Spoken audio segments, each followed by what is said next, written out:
రెండు తెలుగు రాష్ట్రాల్లో సంచలనం సృష్టించినటువంటి ఫోన్ ట్యాపింగ్ కేసు రోజుకో మలుపు తిరుగుతూ ఉంది. ఫోన్ ట్యాపింగ్ కేసులో డిఎస్పీ అయినటువంటి ప్రణీత్ రావు పోలీసులకు అడ్డంగా దొరికిపోయారు. ప్రణీత్ రావు రాజ్యాంగ విరుద్ధంగా చేసినటువంటి ఒక్కొక్క చర్య కూడా బయటికి వస్తూ ఉంది. అంటే గత ప్రభుత్వంలో అంటే కేసీఆర్ హయాంలో చేసినటువంటి ఈ ఫోన్ ట్యాపింగ్ వ్యవహారం ఇప్పుడు రెండు తెలుగు రాష్ట్రాల్లో సంచలనంగా మారింది.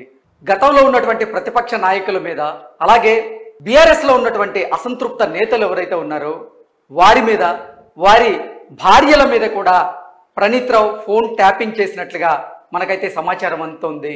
హరీష్ రావు భార్య మీద, అలాగే సంతోష్ రావు భార్య మీద, కవిత భర్త మీద, అలాగే మరెంతో మంది మీద, రేవంత్ రెడ్డి మీద, రేవంత్ రెడ్డి తమ్ముడు మీద, డీజీపీ మీద, అలాగే కొంతమంది ప్రతిపక్ష నేతల మీద, కొంతమంది పారిశ్రామికవేత్తల మీద, రేవంత్ రెడ్డితో ఎవరెవరు టచ్లో ఉన్నారు, ఆ టచ్లో ఉన్నటువంటి పారిశ్రామికవేత్తలు ఎవరు, వారు ఏం మాట్లాడుకుంటున్నారు అనే విషయాలను తెలుసుకునే విధంగా కూడా ప్రణీత్ రావు ఈ ఫోన్ ట్యాపింగ్ ఒక బృందం ద్వారా చేయించారు అన్నట్లుగా కూడా మనకి సమాచారం అందుతుంది. ఈ నేపథ్యంలో ఈ అంశానికి సంబంధించి మనతో మాట్లాడేందుకు Charan Kaushik Yadav TPCC general secretary మనతో ఉన్నారు. ఆయనతో మాట్లాడదాం.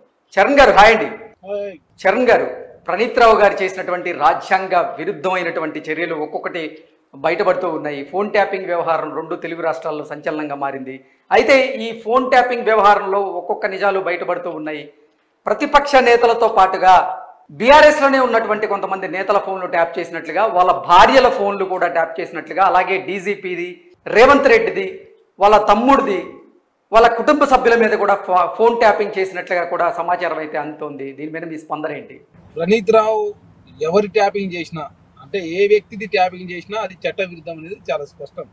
ఎందుకంటే ప్రాథమిక హక్కులకు భంగం కలిగించే విధంగా ప్రణీత్ రావు గారు వ్యవహరించిన అనేది చాలా స్పష్టం. ఎందుకంటే అది అధికారంలో ఉన్నటువంటి పార్టీ నాయకుల మీద చేసిరా, లేకపోతే అధికారుల మీద చేసిరా, లేకపోతే అధికారంలో ఉన్నటువంటి భార్యల మీద, అంటే వాళ్ళ భర్తల వివరాలు తీసుకోవడం కోసం భార్యల ఫోన్ కూడా ట్యాపింగ్ చేసినంటే, ఆనాడు తెలంగాణ రాష్ట్రంలో అధికారంలో ఉన్నప్పుడు కల్వకుంట్ల కేసీఆర్ గారు ఆ దుర్మార్గాల మూలంగానే ఈ ప్రవీణ్ రావు గారు రెచ్చిపోయినట్టుగా మేము భావిస్తాం. ఎందుకంటే డీజీపీ గారి ఫోనే ట్యాపింగ్ జరిగిందంటే ఈ రాష్ట్రంలో రక్షణ వ్యవస్థను, అంటే శాంతి భద్రతలు రక్షించే వ్యక్తి యొక్క ఫోన్ కూడా ట్యాపింగ్ చేసిరంటే ఎవరిని కూడా కేసీఆర్ గారు నమ్మలేదని చాలా స్పష్టంగా కనపడతా ఉంది.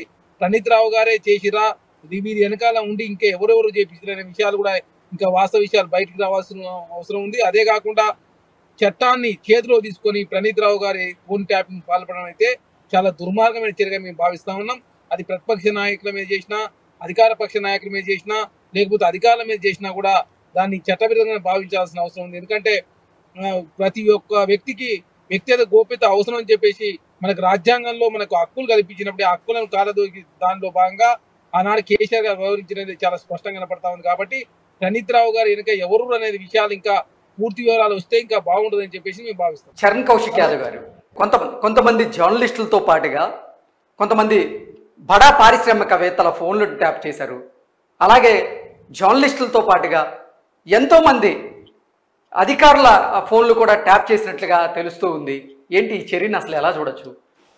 ఎందుకంటే తెలంగాణ రాష్ట్రంలో వ్యాపారం చేసే వ్యక్తుల మీద కావచ్చు, అదేవిధంగా అధికారంలో ఉన్నటువంటి రాజకీయ నాయకుల మీద కావచ్చు, ప్రతిపక్షంలో ఉన్నటువంటి నాయకుల మీద కావచ్చు, ప్రజా సంఘాల మీద కావచ్చు, జర్నలిస్టుల మీద, వీళ్ళందరి మీద నిఘా పెట్టినంటే తెలంగాణ రాష్ట్రంలో కేసీఆర్ గారు ఎవరు ఏం చేస్తా ఉన్నారు, మా ప్రభుత్వానికి ఎవరు వ్యతిరేకంగా పనిచేస్తా ఉన్నారు అనే విషయాన్ని తెప్పించుకోవడం కోసం ప్రణీత్ రావు రూపంలో ఆనాడు అధికారం ఉన్నటువంటి కేసీఆర్ గారే ఈ దుర్మార్గాలకు పాల్పడేట్టుగా మేము భావిస్తా ఉన్నాం.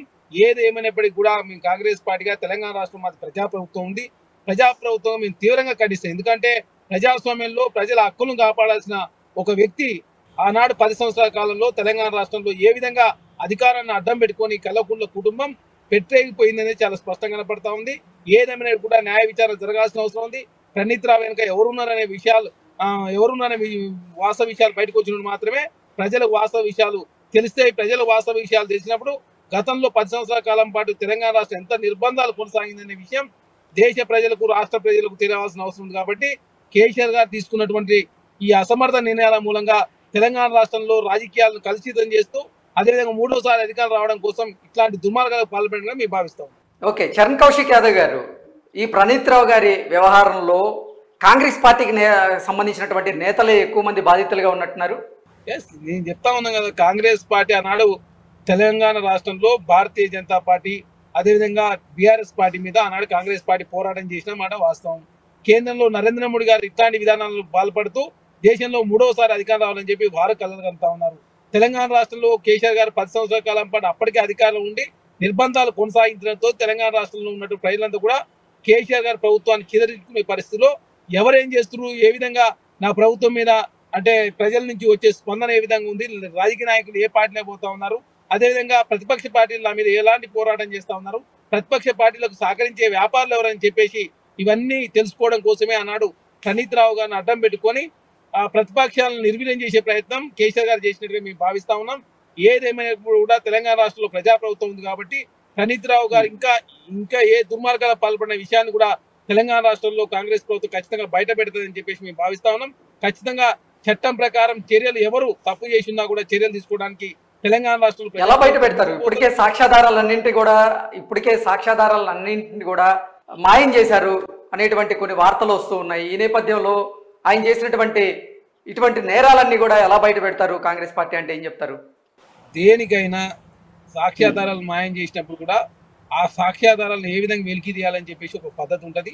దానిలో కూడా ఎక్స్పర్ట్స్ ఉంటారు కాబట్టి చట్టం తన పని తాను చేసుకుంటూ పోతుందని చెప్పి మేము భావిస్తా ఉన్నాం. ఎందుకంటే కొంతమంది ప్రణీత్ రావు గారు లాంటి వాళ్ళు కొంతమంది ప్రభుత్వం ఆనాడు చెప్పిన మూలంగానే ఈనాడు వారు శిక్షలు పడే పరిస్థితి వచ్చింది. కాబట్టి ఎవరైనా కూడా చట్టం పరిధిలోకి పనిచేసిన చట్టం లోపల పనిచేసినట్లయితే ఎవరికి కూడా ఏమి ఇబ్బంది రాదు. ప్రభుత్వాలు వస్తుంటాయి పోతుంటాయి కానీ అధికారులు శాస్త్రం విషయాన్ని గ్రహించాల్సిన అవసరం ఉంది. ఎందుకంటే దేశంలోనైనా రాష్ట్రంలోనైనా ప్రభుత్వాలు మారుతూ ఉంటాయి కానీ అధికారులు వారికి అంటే రిటైర్మెంట్ అయ్యే వరకు అదే పోస్టింగ్ లో ఉండాలి. కాబట్టి ఖచ్చితంగా ఎవరైనా చట్టాలు లోబడి పనిచేయాల్సిన అవసరం ఉంది. రాజకీయ ప్రలోభాలకు లోబడి ఆనాడు ఉన్నటువంటి రాజకీయ నాయకులు ఏది చెప్తే అది చేసినట్లయితే ఇట్లనే ప్రణీత్ రావు లాగా అందరు ఇబ్బంది పడాల్సిన పరిస్థితి వస్తుంది. కాబట్టి ఖచ్చితంగా తెలంగాణ రాష్ట్రంలో ప్రభుత్వంగా ఖచ్చితంగా ప్రణీత్ రావు వెనుక ఎవరు అనే విషయాన్ని తొందరలోనే బయట పెడతారని చెప్పేసి మేము భావిస్తా ఉన్నాం. ఖచ్చితంగా చరణ్ కౌశిక్ యాదవ్ గారు ఇప్పటికే ప్రణీత్ రావుని పోలీసులు అదుపులోకి తీసుకున్నారు. ఒక రహస్య ప్రదేశంలో ఆయన్ని విచారిస్తున్నట్లుగా కూడా తెలుస్తోంది. అయితే విచారణలో భాగంగా ఆయన కూడా అప్రూవర్గా మారినట్లుగా కూడా తెలుస్తోంది. కొంతమంది పెద్దవాళ్ళ పేర్లు కూడా బయట పెట్టినట్టుగా తెలుస్తోంది. ఏంటి ఈ కేసులో గనక ప్రణీత్ రావు అప్రూవర్గా మారితే ఎవరి మెడకి ఈ ఉచ్చు బిగించుకునే అవకాశం ఉందంటే ఏం చెప్తారు?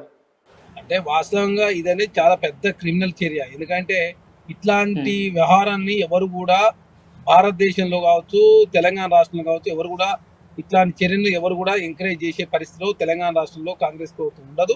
గత ప్రభుత్వాలు కూడా ఇట్లా చేయాల్సిన పరిస్థితిలో ఉండేది కాదు. ఎందుకంటే ప్రతి వ్యక్తి స్వేచ్ఛ ఉంటది. ఇది రాజ్యాంగం కల్పించినటువంటి హక్కు. అట్లాంటి హక్కులు తీవ్రవాదులు ఏదైతే చేస్తారో అంటే తీవ్రవాదులు ఈ దేశ రక్షణ అంతర్గత భద్రత వాడినప్పుడు ఇట్లాంటి ట్యాపింగ్ పాల్పడతారు. కానీ తెలంగాణ రాష్ట్రంలో ఒక ప్రభుత్వంగా తెలంగాణ రాష్ట్రంలో 10 సంవత్సరాల కాలం పాటు పోరాటాలు జరిగితే తెలంగాణ రాష్ట్రం కాంగ్రెస్ ప్రభుత్వం ఇచ్చింది. అట్లాంటి తెలంగాణ రాష్ట్రంలో నిర్బంధాలు విధించి ఒక్కొక్కరు ఫోన్ ట్యాపింగ్ చేసినంటే ఆనాడు కేసీఆర్ గారు ఎంత మూడోసారి అధికారం రావాలన్న ఆకాంక్షతో చేసినట్టు మేము భావిస్తా ఉన్నాం. ఖచ్చితంగా ప్రణీత్ రావు గారి ద్వారా వాస్తవ విషయాలు బయటకు వస్తాయని చెప్పి మేము భావిస్తా ఉన్నాం. ఖచ్చితంగా వాస్తవ విషయాలు బయటకు వచ్చినప్పుడు ఎంత పెద్ద వ్యక్తి ఉన్నా కూడా ఖచ్చితంగా చట్టం ప్రకారం చర్యలు తీసుకుంటాం. ఎందుకంటే మేము ప్రజాప్రభుత్వంగా గతంలో కూడా 10 సంవత్సరాల కాలం పాటు పోరాడినాం. కానీ ఎన్ని నిర్బంధాలు విధించినా కూడా వారిలాగా మేము తెలంగాణ రాష్ట్రంలో ప్రజాప్రభుత్వం కాబట్టి ప్రజలు ఏదనుకుంటా చేయడానికి సిద్ధంగా ఉన్నాం. కాబట్టి అట్లాంటి పరిపాలన అందించొద్దని చెప్పి కాంగ్రెస్ ప్రభుత్వం మేము భావించినాం. కాబట్టి నిర్బంధాలు లేని తెలంగాణ ఉండాలని చెప్పి కాంగ్రెస్ పార్టీ కోరుకుంటా ఉంది. ఇట్లాంటి ఫోన్ ట్యాపింగ్ పాల్పడొద్దని చెప్పి కాంగ్రెస్ పార్టీ కోరుకుంది. అదే కాకుండా తెలంగాణ రాష్ట్రంలో కాంగ్రెస్ ప్రభుత్వం ఏర్పడిన తర్వాత మీరు చూస్తా ఉన్నారు, వాట్సాప్ కాల్లు బంద్ అయిపోయినాయి, ఫేస్ టైంలు బంద్ అయిపోయి యథేచ్ఛగా ఎవరి ఫోన్లు వాళ్ళు ఫోన్ చేసుకునే పరిస్థితి తెలంగాణ రాష్ట్రం ఉండాలని చెప్పి కాంగ్రెస్ ప్రభుత్వం కోరుకుంది. దానిలో భాగంగా మా ముఖ్యమంత్రి గారు కూడా మాతో చాలా సందర్భాలు అన్నమాట మేము చూసినాం. ఎందుకంటే మనం తెలంగాణ రాష్ట్రంలో నిర్బంధాలు కొనసాగుతా ఉన్నాయి. కనీసం మన ఫోన్లు మనం మాట్లాడుకునే పరిస్థితులు లేము.